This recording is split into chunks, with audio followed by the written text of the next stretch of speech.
If you enjoy the podcasts that we do here at Motorsport Magazine, let me tell you about our new sound archive. If you go to motorsportmagazine.com, you can find our new sound archive, and within that you will find my Track Talk radio programs that I recorded on Radio Victory between 1977 and 1981. And once a month we'll be releasing one of those Track Talk programs. And the next one, the very latest one, will take us back to the summer of 1977 when we go to the British Grand Prix at Silverstone and to the 24 Hours of Le Mans. So tune in to Track Talk. Hear it all again. Maybe you heard it the first time round. If not, it's an absolute must. You'll find it at shop.motorsportmagazine.com. That's shop, S-H-O-P, .motorsportmagazine.com.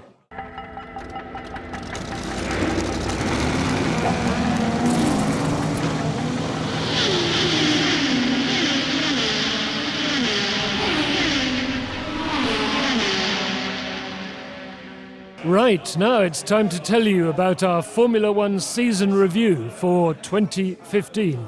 And it's available now from motorsportmagazine.com. This costs just $7.99, an absolute bargain for a review of the entire 2015 Grand Prix racing season. You can get it at shop.motorsportmagazine.com. And our editor, Damien Smith, says in the introduction that nobody understands Formula One better than motorsport, as both an arena for sporting and technical excellence. And just as significantly, as far as we're concerned, from the perspective of what Grand Prix racing has meant to its millions of fans during the course of the past century. These reports are the result of 19 all-nighters, composed in the seclusion of modest hotel rooms in the hours of darkness after each Grand Prix, from knowledge freshly trawled in frenetic Formula One paddocks. There are over 90,000 words.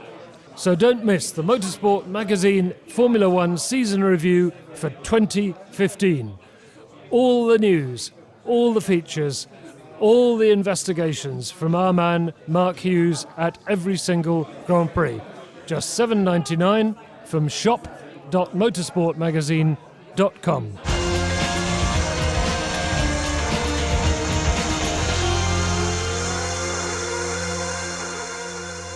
Welcome everybody to another Motorsport Magazine podcast, and this is our last one of the year, just a few days before Christmas. And I hope you'll agree that we've saved the best till last, because so many people have been on the website saying, why can't you get Pat Symonds back?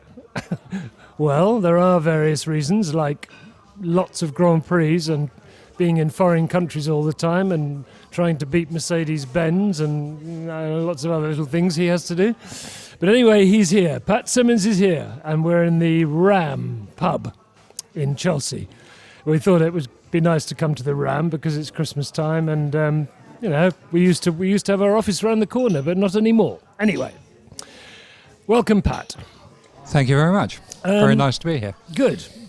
Now, look, we don't want to talk forever and ever about Mercedes-Benz and Hamilton and Rosberg, because that's all everybody ever talks about, and it all gets a bit... But I want to ask you, why can't anyone beat Mercedes-Benz, and what are you going to do about it? Well, I could probably give you around 250 million answers, each one costing £1, and that might give you a clue. I see.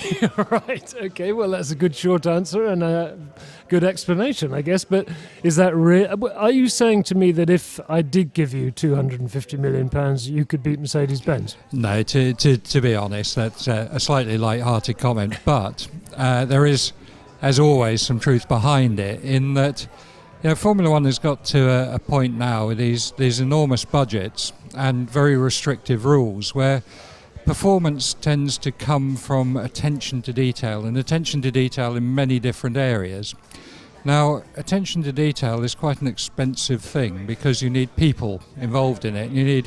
If you want to pay attention to a lot of different areas, you need a lot of people. And I think if you look at Mercedes-Benz company accounts, which were published just 6 weeks or so ago, you look at the number of people they've got, you look at the average salary, you know, they've got some pretty clever people there working very hard, and they're working on these little details that, you know, at Williams we have to be very, very attentive to our where we're going to put our effort in. You know, we have to cherry pick. We can't just sort of blanket hit everything and sort of accept that certain things aren't going to be fruitful. We just have to we have to work I guess a lot smarter than they do. Now, I'm not taking anything away from them. They're a fabulous team, and you know, this level of domination is impressive, even if it's not terribly exciting for the fans. But yeah, good luck to them, and we'll just have to try a bit harder. Is it more of a challenge than it was at Renault for you now? I mean, because you haven't got a huge budget, you haven't got a huge number of people, so it's a bigger challenge, yes? No? Yeah, absolutely. I think, you know, 2005, 2006, when we won the championships at Renault, we had about 500 people. We had budgets that were larger then than they are now at Williams, and of course we weren't paying for engines. Yeah. So yeah, I think, you know, we were well funded. We did have a lot of people. We had a fabulous team spirit, all those sort of things, you know. But yes, I think the answer is it was a bit easier then than it is now. Mark, have you got any more questions for Pat? You've obviously been talking to him for the last 9 months, but anyway.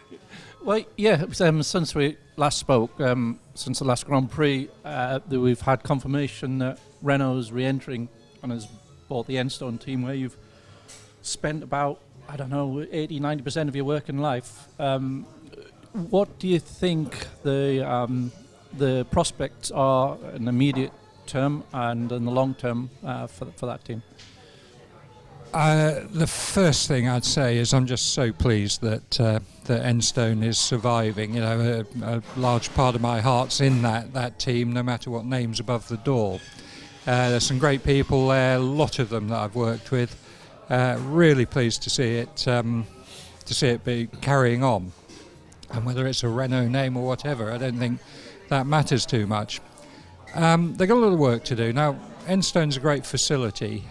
We built it in the 80s, I guess. I can't even remember myself. Seems a long while ago, but yeah, I think it was late 80s. Put the wind tunnel in at the sort of just going into the 90s.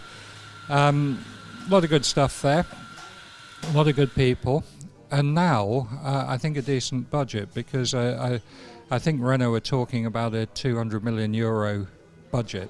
Now that's pretty damn good. You can go racing with that. But they've got to rebuild, because unfortunately over the last few years, for financial reasons, the owners at Enstone have let a lot of good people go.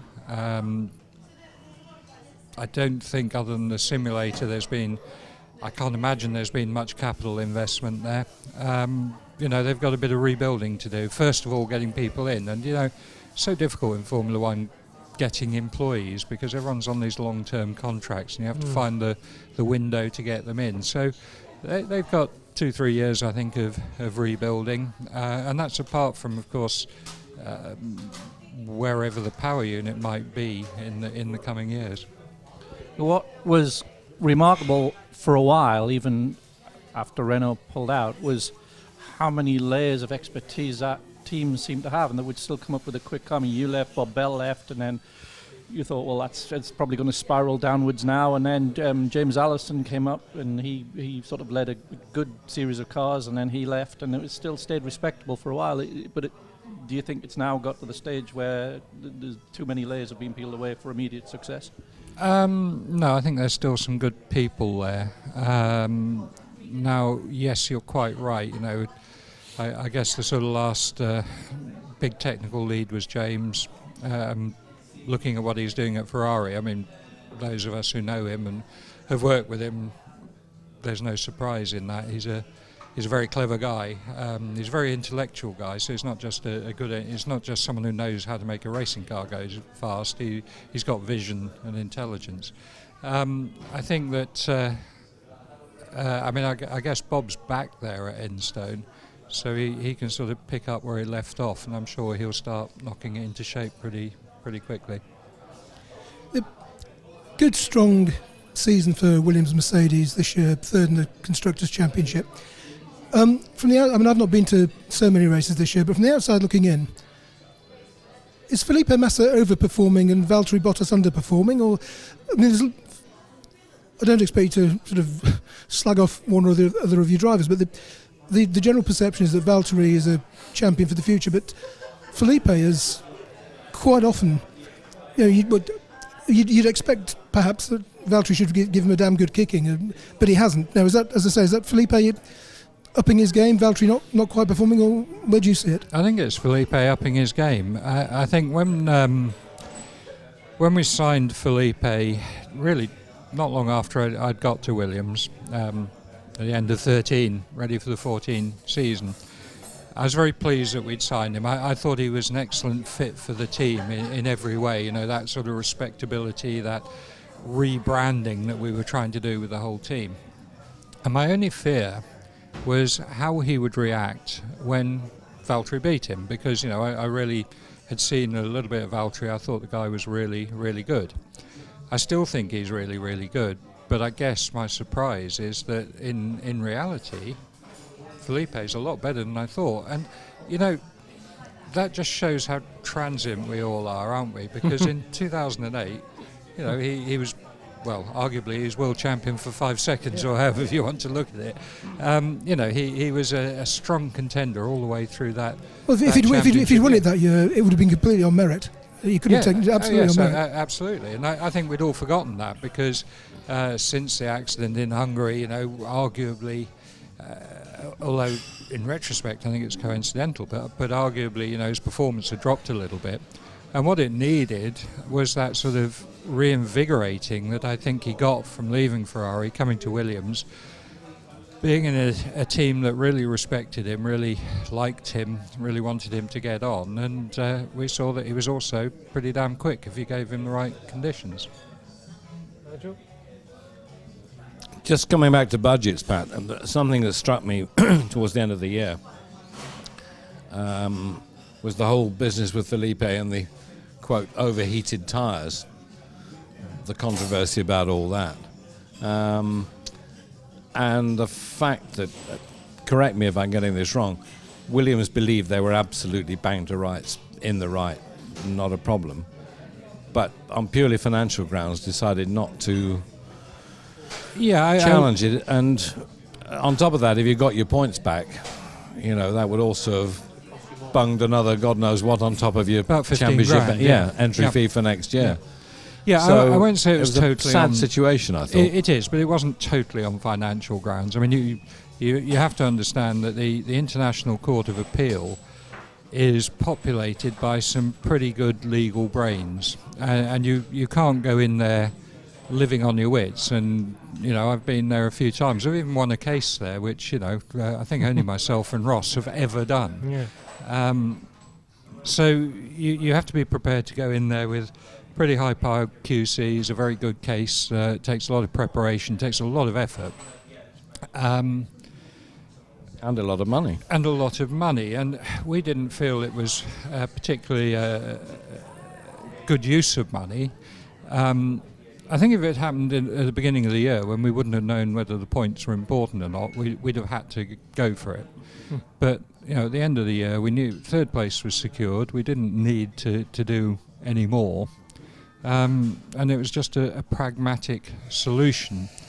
I felt a little bit aggrieved because by withdrawing that appeal, I'm sure some people thought, oh well, maybe they were in the wrong. But I think in Abu Dhabi, I demonstrated to a number of the press, I think you were there, Mark, how we believed a very genuine mistake had been made in the measurement. And how it could occur. So I felt we vindicated our position without spending time or money on a perhaps a bit of a wild goose chase. Pat, before we get into some more general stuff from our amazingly loyal listeners and readers, can I? Ron Dennis has said that he doesn't think anyone's ever going to beat a works team with the way that Formula One is structured at the moment, with the Ferrari and Mercedes being so powerful. If that's true, probably beat McLaren. You could probably beat McLaren. Yes, That's a works team. Well, certainly. Yeah, I think what he said was with the customer engine, wasn't it? Yeah. And of course, thank you, Mark. he Anyway, said it in Rom speak. What I remind him, perhaps, is that in 2009 he had the works Mercedes engine, and he was beaten by a customer engine. So, not sure it's true. so he may have forgotten. I think he forgot that. He may Yeah. have forgotten. But I mean, I suppose the wider point is maybe Mark has Mark does have a view on this. Is that our Ferrari is the might of Ferrari and Mercedes threatening to seriously undermine what we all, the sport business we all love. I mean, from the outside, it does appear so slightly. Well, if I would answer that, I'd say since the hybrid era has come to be and the investment made by the engine manufacturers, it has become that's become a differentiator. In the frozen spec V8 era, it hadn't, and it was purely down to teams and their aerodynamics and etc. So it's now more multifaceted, and to combat that is those cycles are more complex and take longer to go around. So I would say Mercedes and Ferrari last year were the only two that had competitive engines, and so hopefully we can get two more competitive engines in it for next year, or going forward from there it might start to look a bit more competitive again. But I think the mistake made with the regulations in the hybrid era was not putting a price that they had to be available to, and not stipulating that they had to supply whoever was needing one. Do you agree with that, Pat? Yeah, I think so. Is it new though? We've got to remember the early 2000s when Ferrari dominated in normally aspirated era. We can go back to McLaren-Honda's winning 15 or 16 races. I think it is the way of things, and we have short memories. At the moment, Ferrari, or during 2015, Ferrari have challenged Mercedes, winning the second race. That sure surprised everyone, didn't it? Yeah. Williams and Red Bull have been able over the last 2 years to snap at their heels. No, it's not the end of the world yet. No, it's for sure not the end of the world. No, but can we have a little talk about the 2017 regulations? Is this the right way to be going, Pat? Surely not. Do you know where it's going? Well, I don't know the precise technicalities of it, but I know that the idea is to make the cars a lot faster. With a bigger front wing. Sorry? With a big front wing. Bigger front wing. Maybe a bit louder. That would be quite a nice thing. Yeah, but overwhelmingly they're talking about more downforce. Yeah, I mean, I suppose my question is this going to make Formula One better or worse, more exciting or not? Yeah, the thing with a podcast as opposed to your monthly magazine is we can get right up to date. Oh, good, because clearly I'm not. Today there's a TRM going on, technical regulation meeting. Right.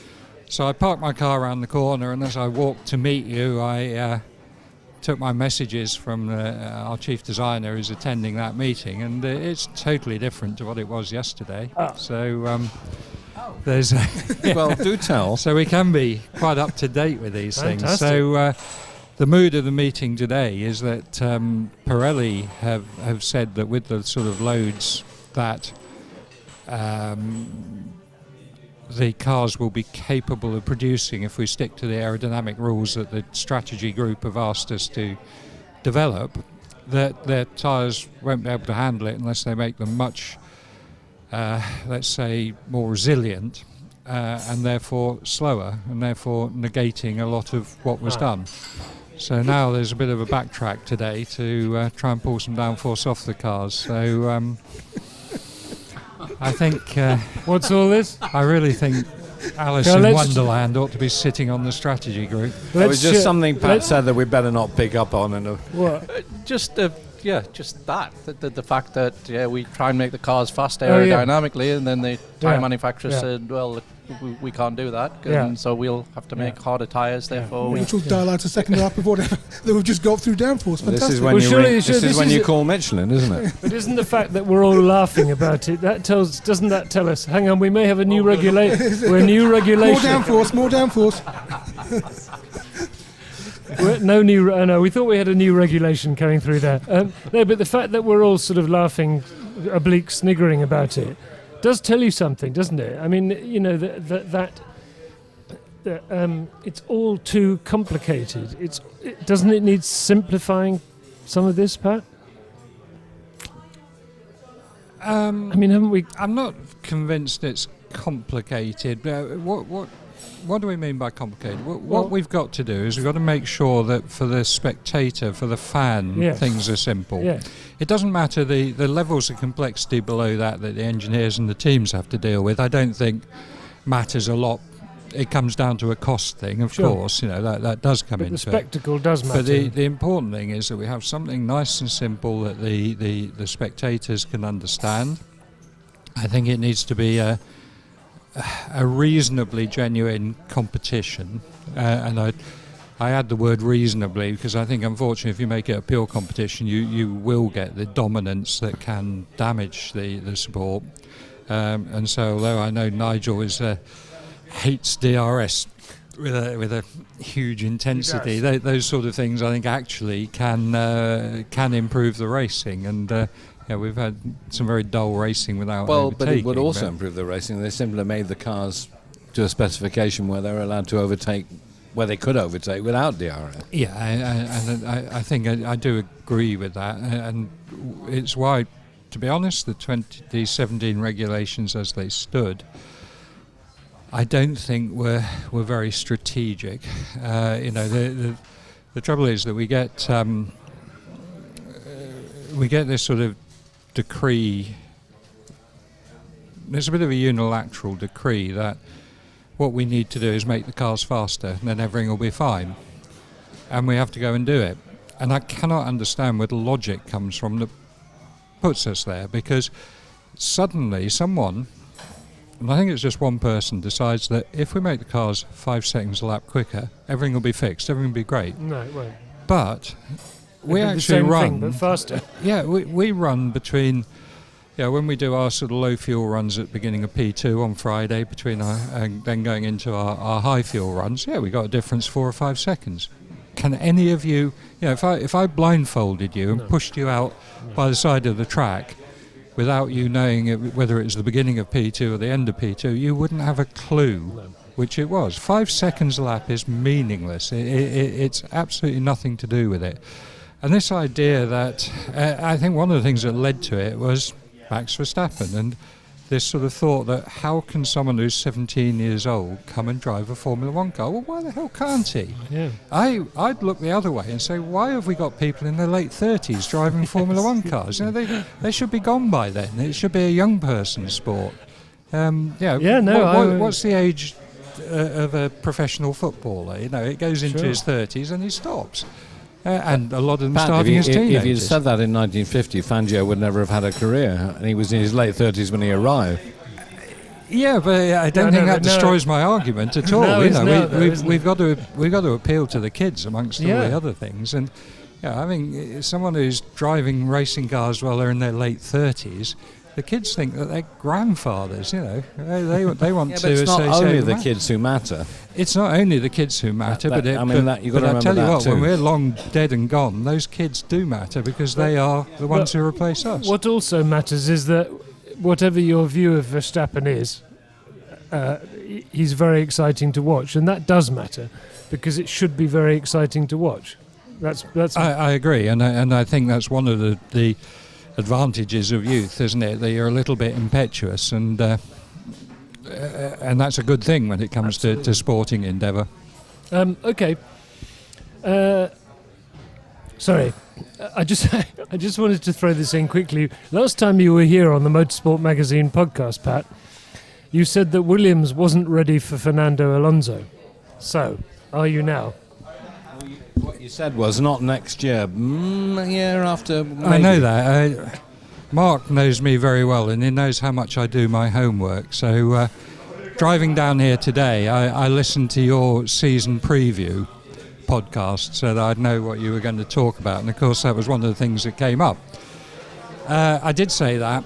I would still say that, but now I would add that McLaren aren't ready for Fernando Alonso either. Well, not yet. Now you. Which is what I said about Williams. Okay. Are we getting some new regs through on the phone? No. I'm just teeing something up that I found quite amusing the other day. That. Right. Well, okay. I will share with you later on. Okay.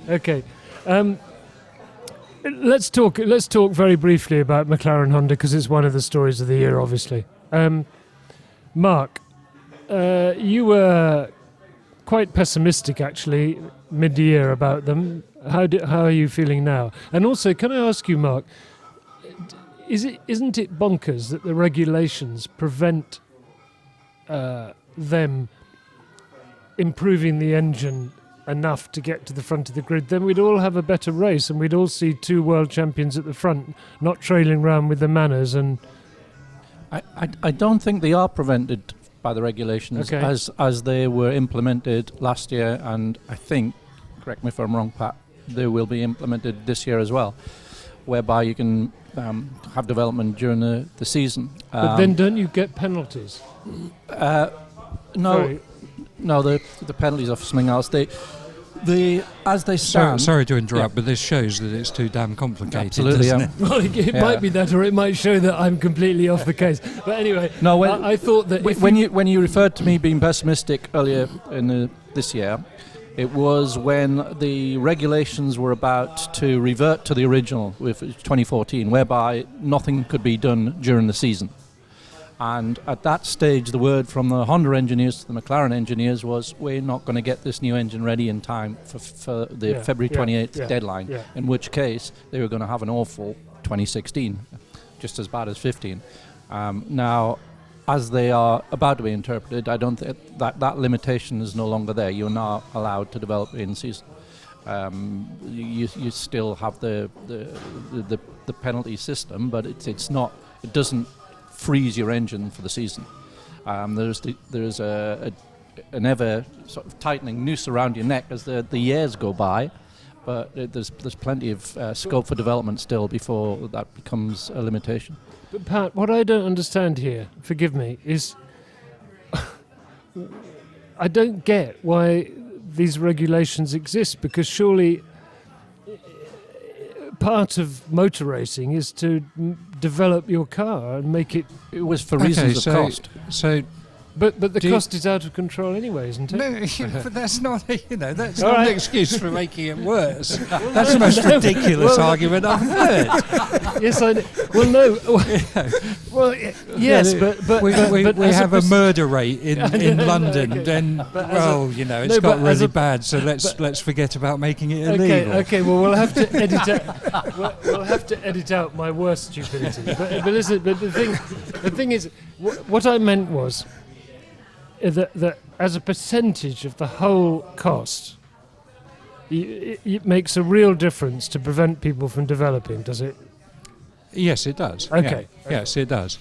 And you can't isolate the power unit and say, well, because Renault and Honda haven't made a decent power unit, let's allow them to catch up. Right. Yeah.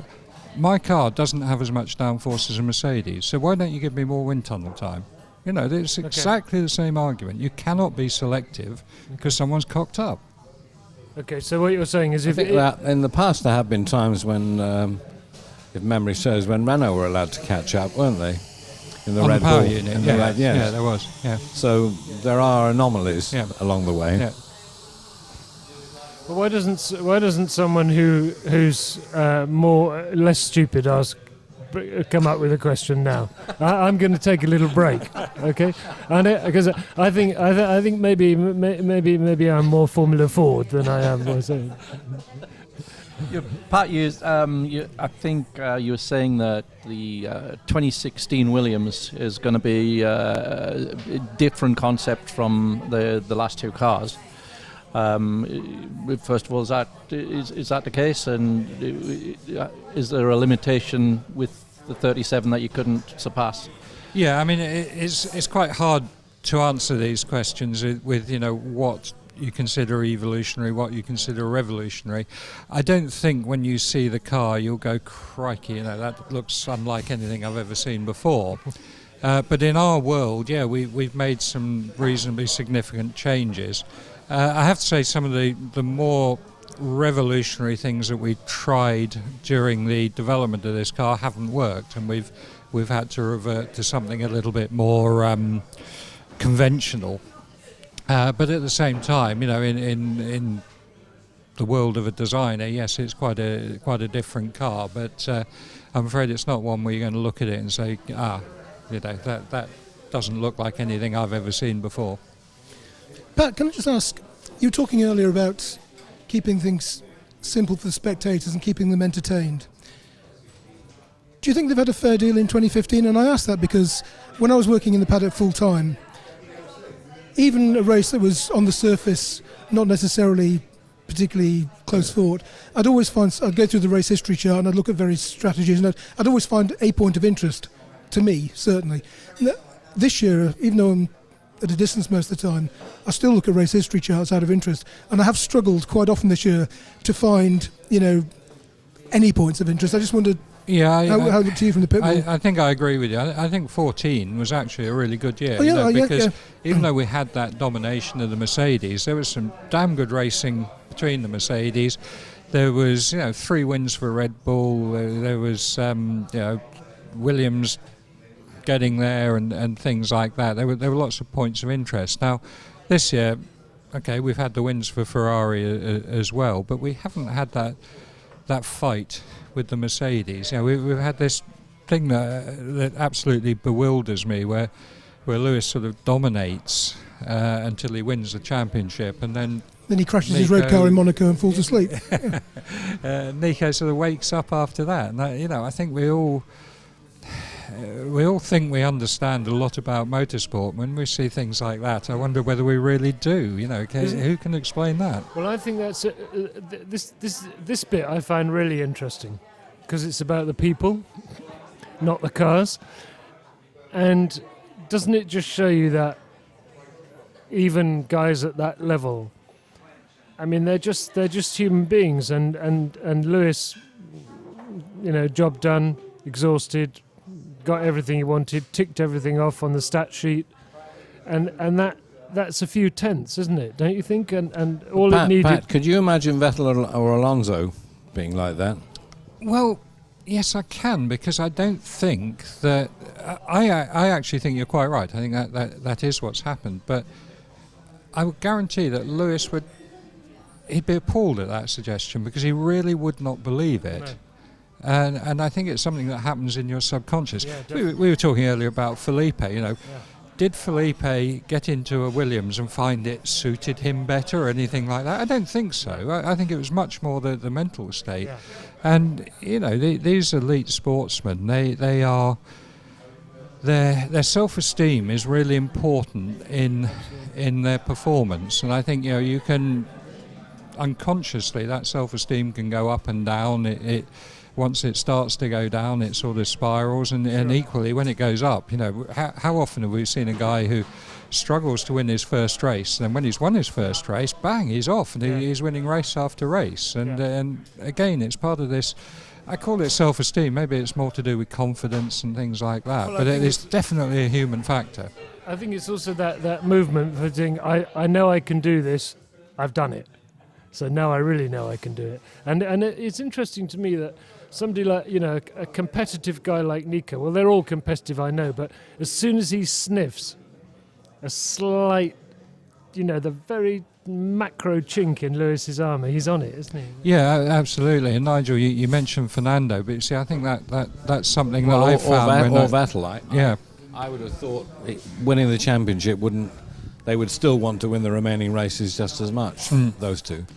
Yeah, but I worked with Fernando for many years, and I did find, the guy, there's no doubt he's a superb driver. He really can find something in a car. But if there's a prospect of success, then he finds a little bit more, and he could drive much harder, more aggressively, faster for a podium position than an equal fight for sixth position. So yeah, there were times in 2008 and 9, the second time round at Renault when the car wasn't that good, where Fernando didn't stand out from any number of other drivers. True. That's right. And right. then in Japan, when he won there, he was on it. Yeah.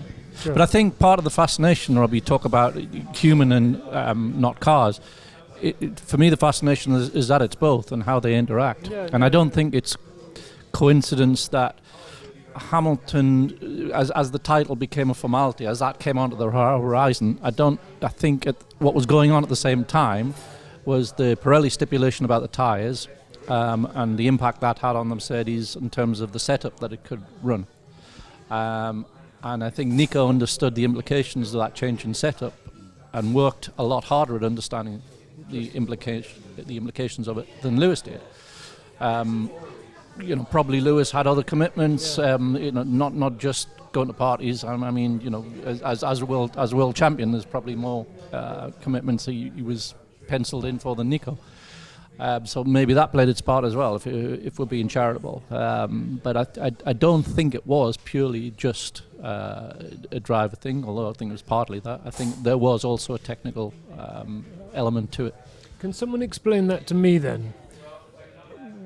What happened that Nico got a handle on better than Lewis did? I don't quite understand that tiny change in the tyre pressures. Pat, can you what effect?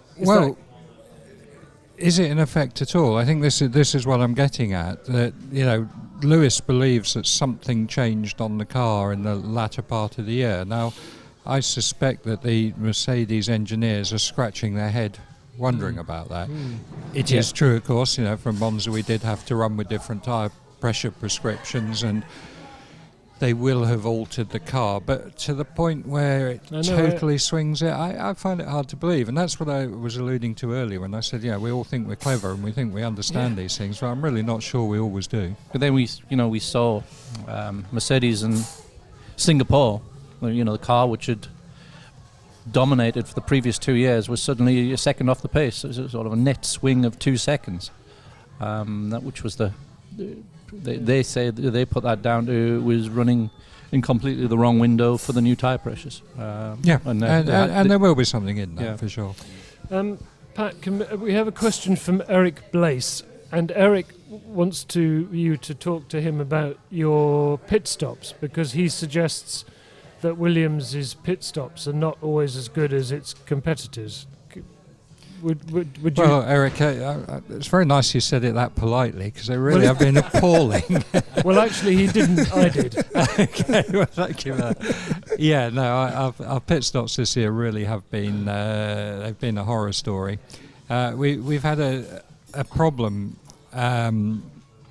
Once the car's running, the wheel nuts just tighten up, and when we come into the pit stop, we're losing really significant amount of time with the guns just hammering away trying to get these tight nuts off. Now you'd sort of think, well, that can't be that difficult to solve. Boy, it's taken us a little while to do it. We got pretty well on top of it towards the end of the season, and our average over the last 3 races, which consisted, if I remember rightly, of 14 pit stops, did get us back into the top 3, but still at risk, because when one of these does go tight, we'd have a totally awful pit stop again. So we have completely redesigned the hub system for next year, and in the testing the factory-based testing we've been doing, I think we've got on top of it. So I really hope we have. I don't want to be answering that question again next year. No, I'm quite sure you don't. No. Well, thanks for the question, Eric. He described them as painpainfully slow, just for the Eric, record. You're there. Okay. Sorry, Ian Bilby would like to know, Pat, do you guys in F1 get any sort of home life with so many races on the calendar these days?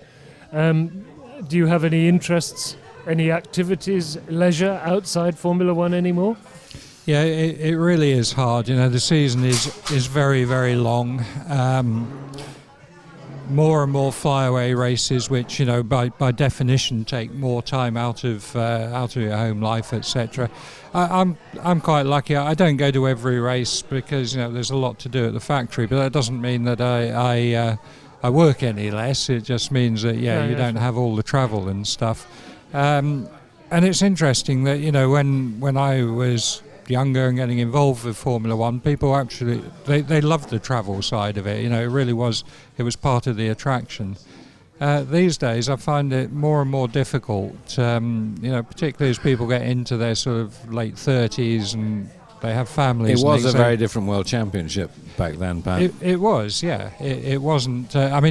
When you were away, you worked a hell of a lot harder than you do now. Working all night was common. We don't have those sort of antisocial sides of it, but the number of races we do, the amount of travelling we do, I think it becomes really hard for the guys who've got young families, it's tough. Okay. We must take some more of our questions here because otherwise there's no point in all these guys sending them in. Santiago Upegi, I think that's right, says, is there a reason that ground effects are not a bigger topic of discussion for improving racing after 2016?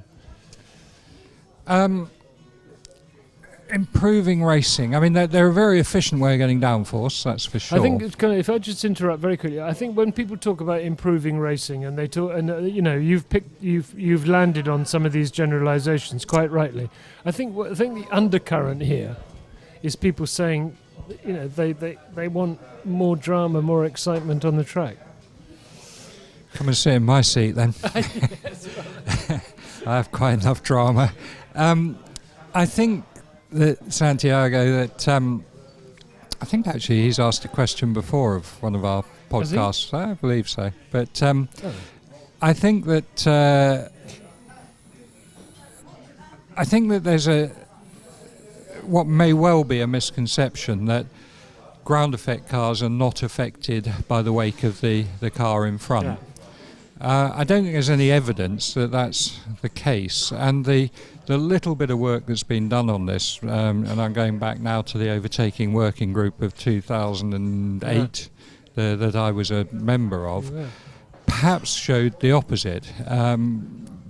Now, I won't say it was the best bit of science I've ever done in my life, but the work that we did suggest that actually any downforce that was generated by the body was actually more affected by the wake of the car in front.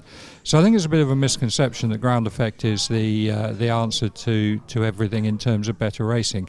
For sure, it gives you much more efficient aerodynamics, no doubt about it. Lift-to-drag ratios are way beyond anything you can do with wings, but not necessarily something that I think will lead to better racing. Okay. Well, don't bother asking that for a third time, Santiago, because... No, it was a different question last time, I'm sure. Maybe it's a different person. Okay, guys, go on, Pat. I'm interested you say that, Pat, because what sundry drivers have said over time is that when they're following a car in the ground effect era, it was less disturbed than in an era when all the downforce is coming from wings. I don't know that there's any driver who'd know that. Just from feel, I guess. They just sort of felt that the car was following in a ground effect era, was washed out less than it does now. So the only people who may know that are drivers who drove in '83. We moved away from ground effect, but boy, we have primitive aerodynamics then, really primitive. Yeah, no, it's true. They're so much more sophisticated now.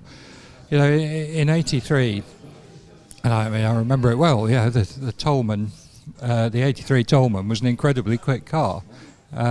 First flat bottom car, fastest at Rio in testing, etc., etc.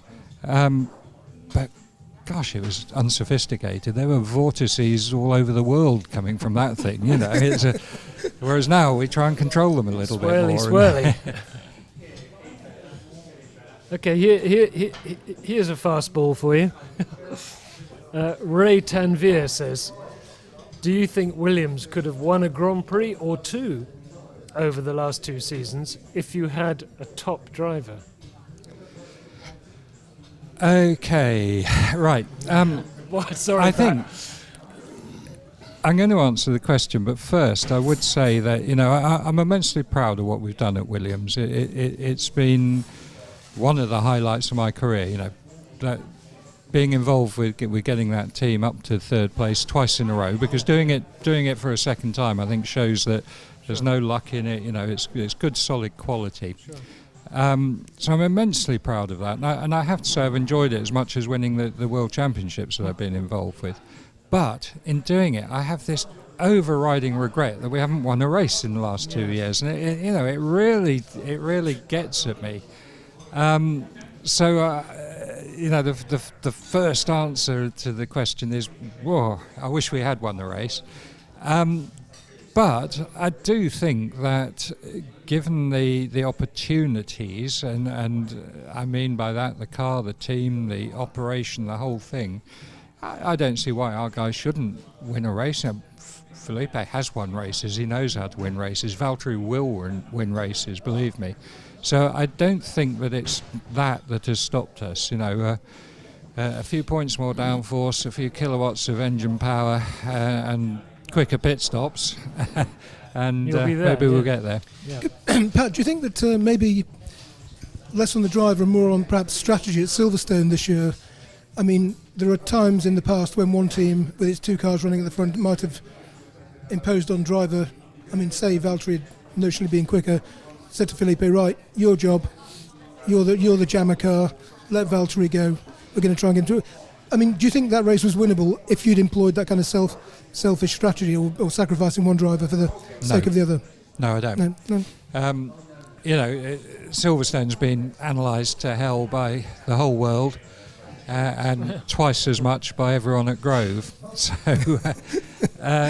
firstly, it is our philosophy, and it always will be our philosophy, we're going to let the guys race. Yeah, absolutely, yeah. Secondly, particularly at that stage of the season, what it's all about is Constructors' Championship. You know, we're not a rich team, we need to earn that money, we need to protect our position, because you could ask the same question. In fact, I believe we did talk about this before with Austria in 2014, and I explained then that Alonso got so close to us in that race that if we had done anything brave, we'd have lost a position. There's no doubt about it.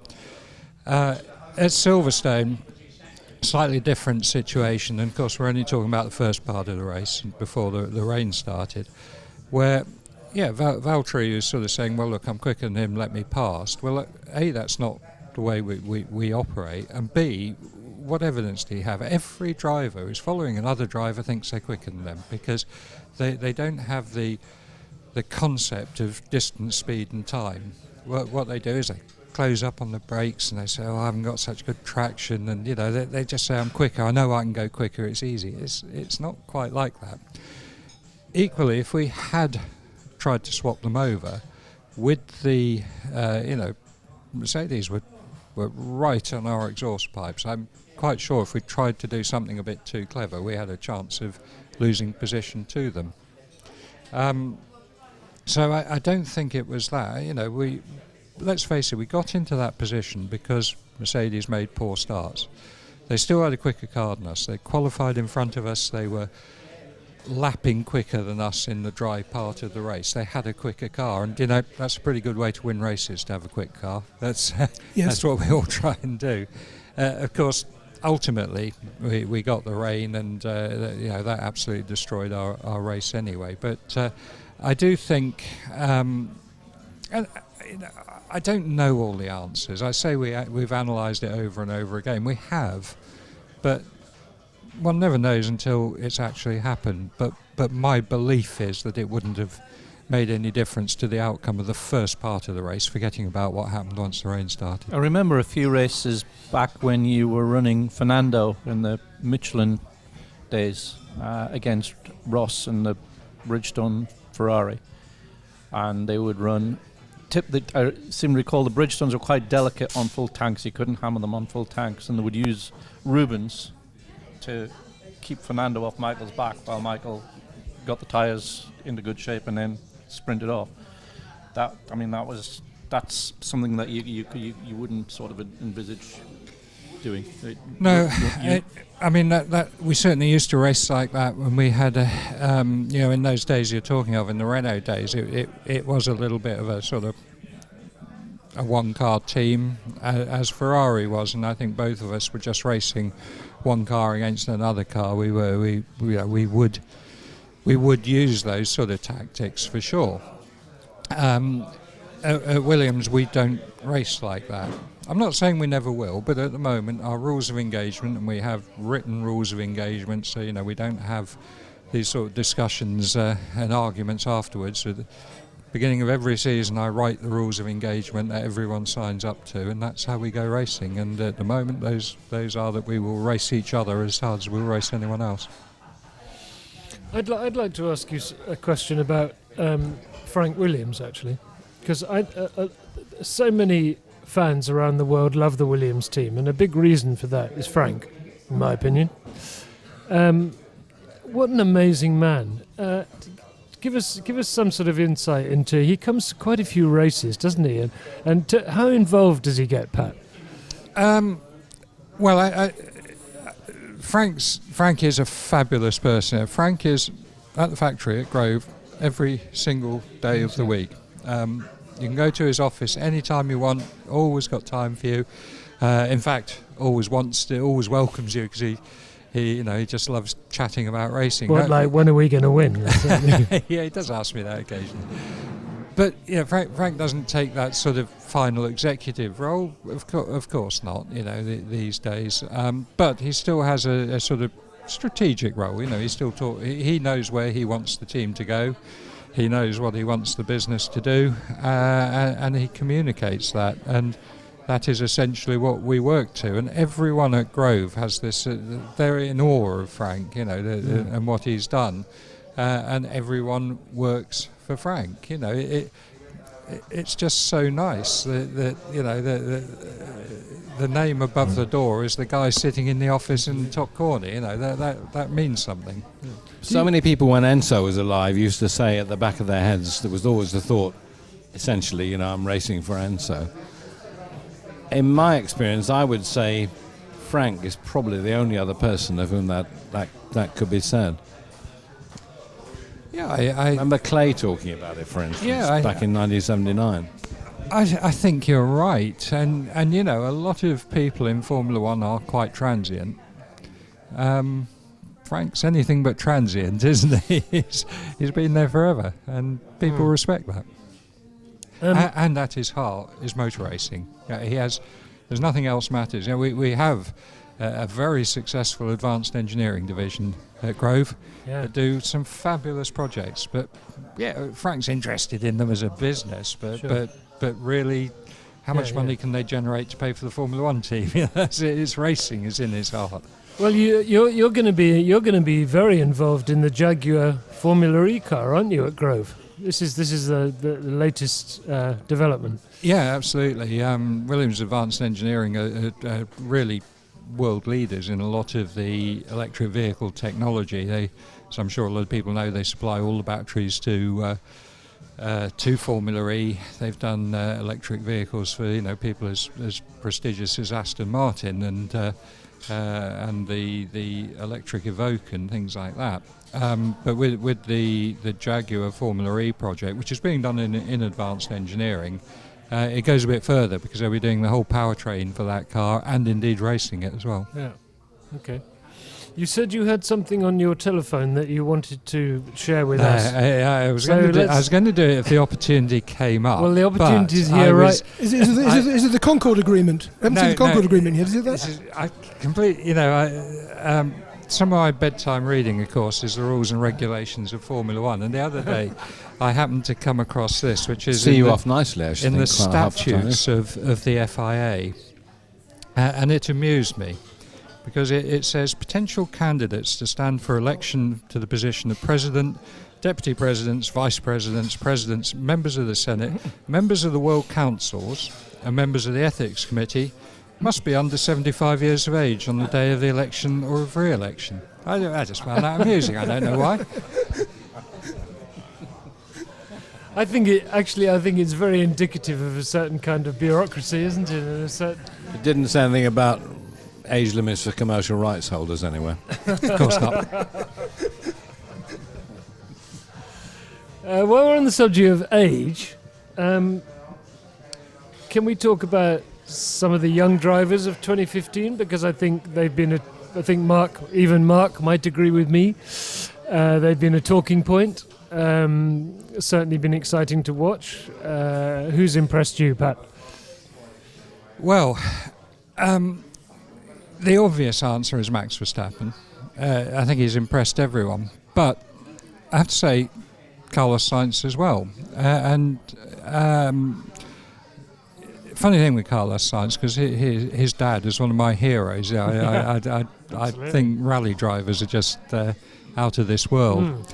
And I was really quite thrilled, probably about this time last year, maybe a little bit earlier, when, I don't know what the plural of Carlos is it Carli, came to see us, senior and junior, to see what prospects there were at Williams. And firstly, I thought that Carlos Jr. was just a really nice guy, really down to earth, very well brought up. Everything about him was good.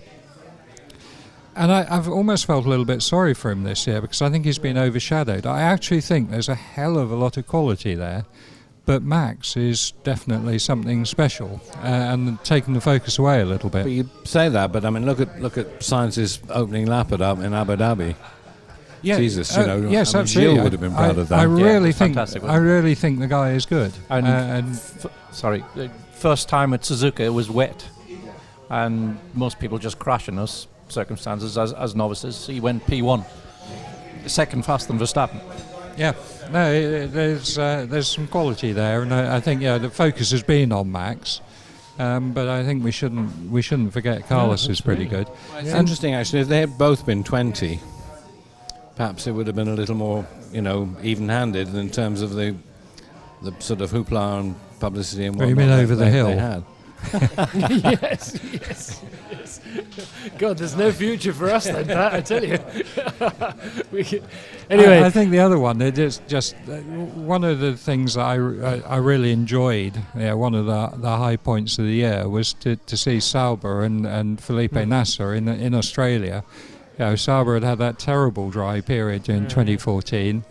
I was so pleased to see them get points in Australia. Felipe, of course, had been Williams test driver the year before. I think he's a really nice guy as well, and I was so pleased to see the points come there. It was a fabulous start for him. It faded after that a little bit, unfortunately. But is that money? I honestly don't know. But he had a terrific race in Russia, actually. But I think he had a little. They teamed him up with a rookie engineer as well, so I think there's a certain extent that they got lost, they got sidetracked, and then they came back again. But I think when everything's working well for Felipe, I think he's terrific, and I think there's a lot of quality there. People maybe don't. It's not obvious because of the results and the level of the car, but I think the peaks are more indicative of his potential than the average, let's say. Talking of young drivers, Williams has got Alex Lynn, young Brit, on its books. What have you made of it? From what have you seen of him so far? Yeah, he's had a bit of a mixed season in GP2. Some good results, a few mistakes. There's nothing wrong with a young driver making mistakes. That's how you learn.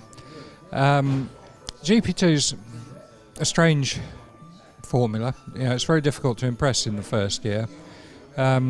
Second year is the one that counts, and of course, so often, not this year, but so often the winners have sort of come in their third or even more years in GP2.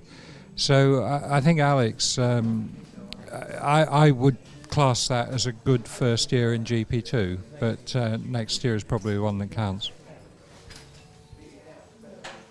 Okay, can we just very briefly look ahead, because it's not long. I know, Pat looks tired already. Anyway, but next year, what can we expect, you guys, all of you guys? I mean, can we expect McLaren to be up at the front? How do you think next year's going to go, Pat? When you asked me down here today for the preview, I thought to myself, for the review of 2015, I thought, well, I'd much rather do that than the preview, because all you do is make an arse of yourself, don't you? Yes, I know. Yes, I know, but I specialise in that. So, what are we going to see next year? I don't know. Honestly, I think that quite a few of the things that happened this year were not expected. I think Ferrari's resurgence this year, of course I expected them to come back, but it was stronger than I thought. I was very surprised at Red Bull falling away the way they did. I didn't think that McLaren-Honda was going to be that strong, but they were much weaker than I thought. So, my record of predicting future Formula One seasons is about the same as my predicting of lottery numbers. I'm not very good at it, to be honest. But honestly, we are going to see Ferrari get closer. I'm sure of that. I really hope, and I'm really pushing to get Williams closer. Yeah. But it's a long way to go. Over the year, on average, in qualifying and racing, Williams to Mercedes has been about 0.94% in racing, that we've been off their pace, and just over 1% in qualifying. That's a lot to close up. We've got to work hard at it. How much do you think it would be if you had the same engines? I think the engine that the works cars had from Monza onwards was quite a nice little step for them, as indeed the Ferrari was. They're stopwatch measurable. Okay, can we go around the table? Just our highlights and low points of another Grand Prix season. And I mean, Mark, we must start with you because you're there every one. Yeah, for me, it was actually just as in 2014. It was Hungarian Grand Prix. Remarkably similar, those two races, the Hungarian at 14 and 15, the way that they panned out, and you had four cars in the closing stages, all in contention for victory. Just an absolute thriller of a race on both occasions. That was the best race. Probably the most thrilling manoeuvre, I think, was Max Verstappen going around the outside of Felipe Massa and Blanchimont at 190 miles an hour. That was pretty thrilling. You still wonder if that was deliberate, don't you? When you see it time and time again. Yeah, well, he committed, so he might as well go through with it. Is that something you'd do by mistake? Anyway, Simon, cast your mind back over the year. Good points, bad points. I was pleased to see Sebastian Vettel do as well as he did at Ferrari, because I've always rated him as being far more than a one-trick pony that can drive, Adrian Newey trick downforce cars. We saw that in his Toro Rosso days, and to see him just kind of getting his mojo back. Pretty much, I mean, he was on the podium more often than not. Had his 3 wins. That for me was just on a personal level, was very gratifying. The Hungarian Grand Prix I only saw in highlights because I was watching a classic motorbike festival at Cadwell Park that day. Of course you were, Obviously. Surprised you weren't at Mallory Park testing. I wish I had been. that was the Wednesday afterwards. I think for me, obviously we've talked about Max a lot, and the thing that I liked about Max is not just the fact he pulls off the passing manoeuvres from half a mile back, but he does it with such control. I mean, there are no lock brakes. He's not squirreling sideways, nearly forcing the other guy off the track. It's hard, but it's clean, and I think that has been fantastically impressive. Mr. Robert. I think for me it was Singapore. I mean, it's a terrible racetrack in terms of racing. It's not much better than Monaco, in fairness. It's got a good zoo, Singapore. That's good. Yes. If that helps. And it's as much an endurance test as as a race in many ways. But it just delighted me there to see Mercedes flat beaten. Not because of circumstance, not because this went wrong or that happened, or there was a problem with some strategic mistake or whatever. They were just flat beaten, and I think after the 2 years we've had, I mean, it was just a delight to see that could still happen. And I mean, the way Vettel won it reminded you of the way he won it in a Red Bull with it was very blown diffuser and everything else, wasn't it? Yeah. So yeah. I think, I guess a high point was Vettel winning race 2, and that sort of hope that we were going to get a really tight season, and arguably the low point was Vettel winning race 2 and not race 3 and race 4, etc. But the other low point to me, a bit of a personal one, and I will take my Williams hat off, but I was very sorry to see John Booth and Graham Loudon leaving Formula One. They're two guys I've worked with, I have massive respect for. I think they're the real racers that I think Formula One needs. They're not the sort of corporate bodies, they're just people who just like to go racing and, survived against all the odds. And I will certainly miss them in the paddock next year. Pat, seeing as you are the chief egghead of all the Grove eggheads, I think it would be great for motorsport readers and listeners for you to tell us as much as you can about your new car for 2016. The reason I want to hear this is because it'd be nice when we see it roll onto the grid in Melbourne in a few weeks' time. We'll have a little sneak preview. So, I mean, Ferrari and Mercedes are not listening. I happen to know that. So what's its lift to drag numbers? Okay, well... And the wheelbase? That's what I meant, Mark. Yeah. That's exactly what I meant when I asked the question. I mean, to start off, it's white.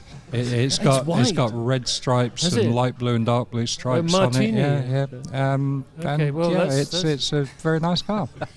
Come on, Pat. I mean, what's happening with the car new for 2016? I mean, we're only having a chat in the pub, Pat. This is the last year of the sort of current regulations. Even if we don't know exactly where 2017 is going, we're pretty sure it's not an evolution of 2016. So the 2016 car, the last of that generation, we're not going to go too wild with things. There are little trends that have come along.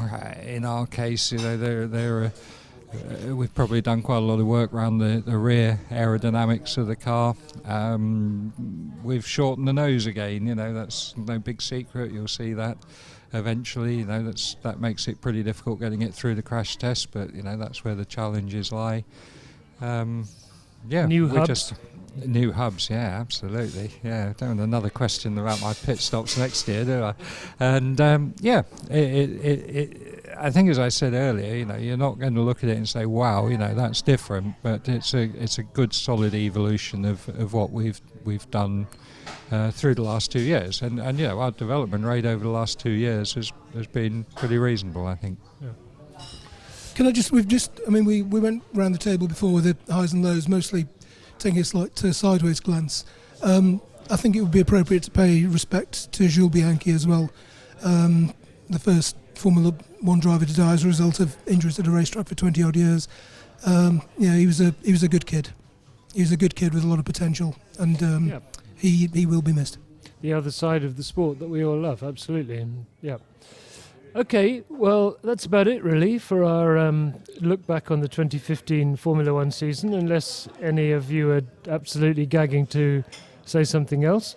I'd really like to thank you for coming in, Pat, and spending an hour with us in the Chelsea Ram. I know you're a busy man and you've got a lot on your mind, a lot on your phone, a lot on your laptop. It's all happening, I know that. So thank you very, very much, and I hope you'll have some time to come and see us next year. Yeah, of course, it's always a pleasure to do it, and I hope we just get a few things across to the fans of what F1's about, because it is a complicated sport, and I enjoy trying to explain it to people. Yeah, well, it needs simplifying. Absolutely. Especially for me. Because it's Christmas, don't sigh, Mark. Because it's Christmas, I just want to go around the team, and Pat Symonds, what would be the best thing Santa could bring you in the next few days? 30 points of downforce. 30 points of downforce. Okay. Yep. How exciting. It's been top of my Christmas list for a few years now. Okay. Well, let's hope you can get that into your stocking. Mr. Hughes. I'd like them to rip the regs up and start again. Oh, me too, absolutely. Mr. Aaron. I concur with Mark, and I'd like just have a single sheet of A4 saying minimum weight, maximum width, height, length, full stop, do anything else you like within a controlled Maximum budget. I hope. Yeah. Absolutely. Yeah, maximum. Yes, absolutely. Maximum budget and safety. That apart, I'd like a nice big lens that actually reaches over some of the Formula One runoff areas, because trying to take photographs of Formula One some Formula One circuits nowadays, you need to spend about 10 grand on a lens, which is I can't afford. Okay. Or we could just have all the rounds at Monaco or something. What about your stocking, Mr. Roebuck? Jesus, all the rounds at Monaco. For photographic purposes. No, I was going to guess. Yeah, all right. I was going to say. Don't make it complicated. All my nightmares coming at once. Like more Melbourne.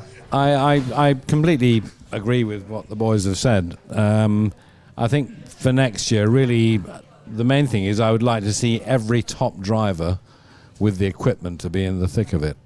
You're talking about Fernando Alonso. I'm not just talking. I'm talking about Jenson Button as well. I'm talking, and not just those two. Okay. I mean, I think Lewis has had it very easy for the last couple of years. Okay. Well, when Santa comes to me, which he always does, in a few days' time, I want 31 points of downforce for my team, and I want fewer penalties, fewer regulations, and more noise. Okay. Thank you very much, You everybody. don't want Formula E then? What about driverless cars?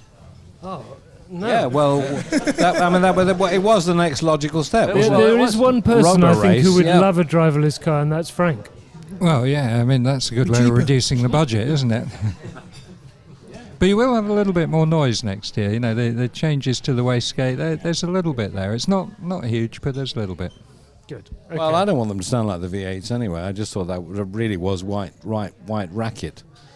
They all sounded exactly the same, and they all had no horsepower. Okay. Well, we all love motor racing. We all do various jobs within motor racing, and we all want great racing, don't we? Simple as that, isn't it? We just want great racing. Okay. Thank you very much, Pat Symonds, Mark Hughes, Simon Aaron, Nigel Roebuck, Ed Foster, our web editor, who puts all this together for us, types out all the scripts, the questions, nice big print for me because I can't see properly, and to Alan Hyde, who records it all for us, goes home, edits it, never makes any mistakes. Fantastic. You want him on your team. Goodbye, everybody. Have a great Christmas. See you in 2016, and thanks so much for all your support. And enjoy the next Motorsport magazine. Goodbye.